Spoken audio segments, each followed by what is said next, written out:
11 సంవత్సరాలు ముందు continue చల్లదు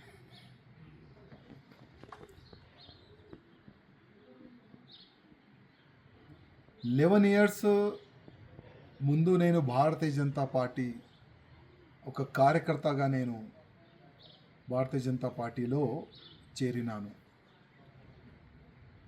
Bharatiya Janata party అధికారులు నాపైన విశ్వాసం పెట్టుకొని గోషామేల్ నియోజకవర్గం నుంచి నాకు మూడోసారి టికెట్ ఇచ్చినారు.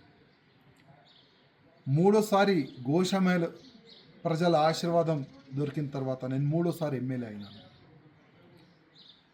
కంటిన్యూగా నా గోషామేల్ ప్రజలు సేవ చేసుకుంటా కంటిన్యూగా దేశం పట్ల, హిందూ సమాజం పట్ల, గౌమాత గురించి, లవ్ జిహాద్ గురించి నేను పోరాడుతూనే ఉన్నాను.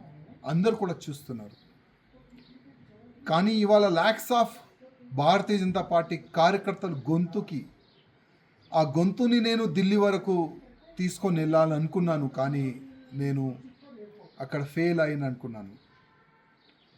ఎందుకో భారతీయ జనతా పార్టీ అధికారులు నేను రిజైన్ దేని గురించి ఇచ్చినాను, దీని ఇంకా రీజన్ ఏముంది, దానికి వాళ్ళు పరిశీలించలే అనుకుంటున్నాను, చూడలేదు. ఇవాళ మా రాష్ట్రీయ అధ్యక్ష వారు నా రిజైన్ని వాళ్ళు యాక్సెప్ట్ చేసినారు. నాకు ఒక మీడియా మిత్రులు నాకు వాట్సాప్ పరంగా నాకు పంపించినారు, అది నాకు దొరికింది.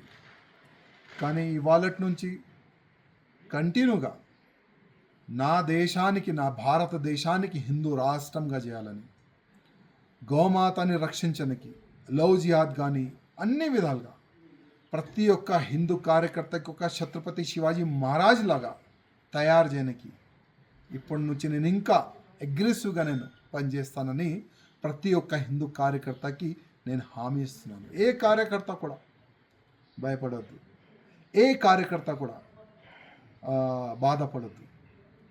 ఒక్కప్పుడు మనం ఏం లేకపోతే కూడా దేశ ద్రోహులతోని ఫైట్ చేసినాం. మూడోసారి ఎమ్మెల్యే అయిన తర్వాత కూడా దేశ ద్రోహులతోని, ధర్మ ద్రోహులతోని ఫైట్ చేసినాం. ముందు కూడా అదే చేద్దాం. మీ అందరి ఆశీర్వాదం, మీ అందరు సహకారం నాకు ఉన్నది. గతంలో కూడా ఉండే, ఇప్పుడు కూడా ఉన్నది. ఏం టెన్షన్ ఏ బీజేపీ కార్యకర్త కానీ, నా హిందూ కార్యకర్తలు కానీ కొద్ది కూడా టెన్షన్ ఎవరు కూడా తీసుకోవద్దని నా ప్రతి ఒక్క కార్యకర్తకి నేను హృదయపూర్వకంగా ఒక సందేశం ఇవ్వాలనుకుంటున్నాను. ప్రతి ఒక్క బీజేపీ కార్యకర్త, గోషామేల్లో ఉన్న కార్యకర్తలకి నా హృదయపూర్వక ధన్యవాదాలు. మూడోసారి నాకు ఆశీర్వాదం ఇచ్చినందుకు. జై శ్రీరామ్.